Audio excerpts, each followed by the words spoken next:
How about a little palate cleanser here, man? We got all kinds of stuff going on in the world of Magic right now. Let's talk about the Gods of Theros. Well, guess what, man? I did a little video on the 5 original Gods of Theros a couple days ago and their attendant signature items and subsequent incarnations. It's a little palate cleanser from all the negativity floating around Magic the Gathering nowadays. But what about the rest of the Theros Gods, buddies? There are 10, or are there 11, dual-colored gods for all your commander needs. These all aren't creatures unless your devotion to the 2 colors is 7 or greater. Each of their pips counts towards that, so keep in mind. And they're also all indestructible, dude, so I'm not going to be reading that piece on every gosh dang card. This isn't Dr. Seuss, brother. You're here for meaty commentary by a real alpha Magic man. That's me. And by now you're saying to yourself, oh, Nikki G, how can I get notified about your videos, you dingus? You gotta subscribe, man. Oh man, oh sheesh, how can I support the channel? Well listen, you can just hit that like and leave a comment. That's it, that's engagement, brother. If you want, you can be a proud supporter at the link in the description like old Ben Thick, my dude Tyler, Will, the Killer Whale, and Alex O'Cutioner, the Grape Juice Man. Now these cards are all pretty fantastic commanders that do a lot and tend to stick around because they all have indestructible. I'm gonna hit them all, brother, don't worry, but first let's start with Farrakha, God of Affliction. 1 black and a green for a legendary enchantment creature god, it's a 5/5. So black and a green, exile target creature card from a graveyard. Its owner creates a 1/1 black and green snake enchantment creature token with death touch. Poor Farrakha, dude, this god gets the worst rap despite having an S tier hat. There's snakes hanging around, she's like a snake mermaid, and makes snakes from the graveyard. This is actually a pretty cool commander, the mana value is right on for power. The art is dope, dude. This card is about $3 and the floor is an indestructible 5/5 for 3. Pretty neat card. Look at this dang beefcake, dude. You got Keranos, God of Storms out there. Legendary enchantment creature god, it's a 6/5 for 3 blue and a red. Reveal the first card you draw on each of your turns. Whenever you reveal a land card this way, draw a card. Whenever you reveal a non-land card this way, Keranos deals 3 damage to any target. Now this is a beefy boy, rivaling Perforos for pure mass, buddy. This guy's got astral nips, dude. He's maybe hitting the juice a little bit too hard. It's a pretty generic build around and smooths out your draw. This triggers on each of your turns, so it would slot nicely into an is it turns deck, extra turns, or a burn deck, dude. I have a secret lair version, but never really got around to pulling the trigger on building it. It's generically pretty good, powerful, but lacks focus. This CrossFit aficionado is like $3. Oh, how about old Croopy Doopy Doo out here? You got the God of Horizons, 3 green and blue for a legendary enchantment creature god, it's a 4/7. You have no maximum hand size. If you would lose unspent mana, that mana becomes colorless instead.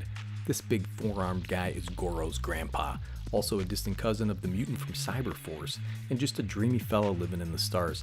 Don't sleep on the no maximum hand size, that's plenty useful, unless you're playing Simic Graveyard shenanigans, of which there aren't any.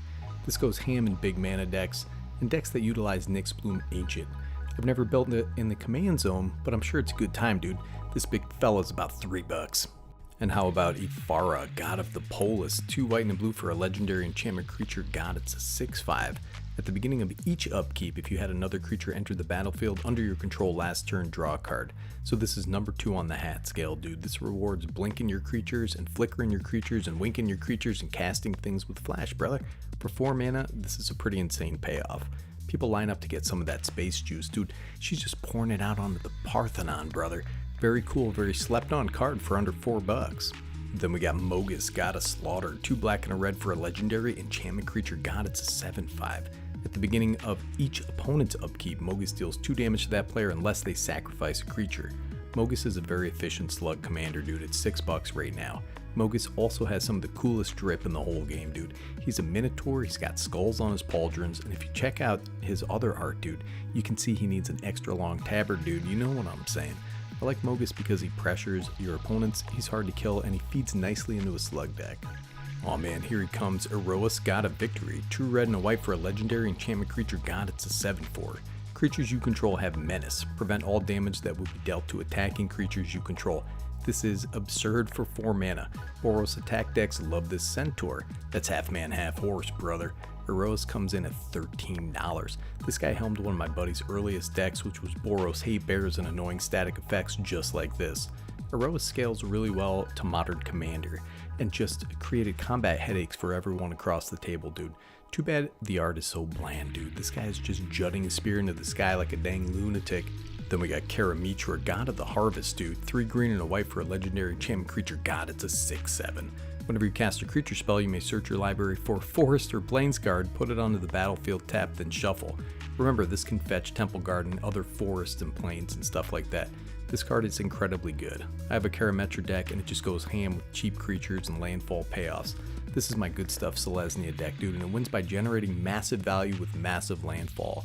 The art has a lot going on in this thing. She's got that Debbie Harry hairdo, and she's in a tree, dude, with some kind of fabulous hat on, and she's resting her giant sickle on a snake beast, dude. I don't know what's going on. Fantastic commander, and is only $2 due to a bunch of reprints. Theros God of Passage looks a little bit like Larry David. 1 white and a black for a legendary enchantment creature god. It's a 5/4. Whenever another creature you own dies, return it to your hand unless target opponent pays 3 life.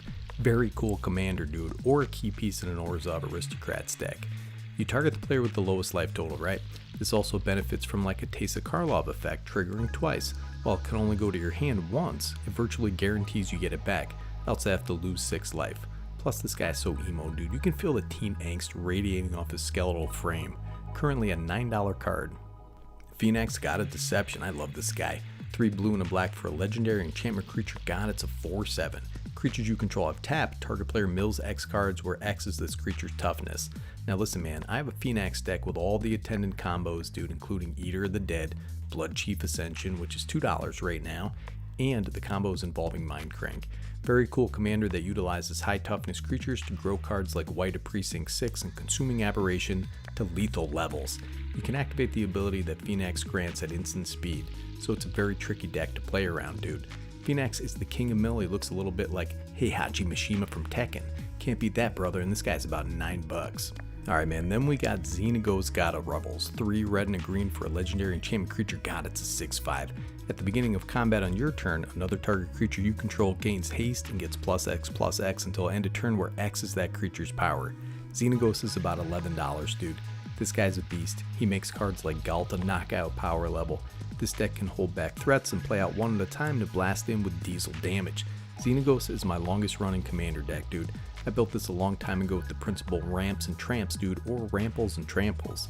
It's a simple deck to build, and every set releases new giant monsters to lock onto and slot in, dude. Very fun deck for beginners to try out, banging for 20 damage. Get a doubler out there, dude. Oh my gosh, such a good time.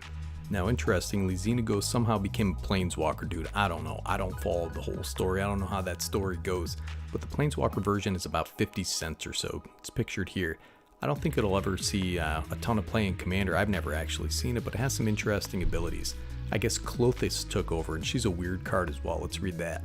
Klothys follows the same conventions as the other gods, dude. It's 1 red and a green for a legendary enchantment creature god. It's a 4/5 with indestructible. As long as your devotion to red and green is less than 7, this is not a creature.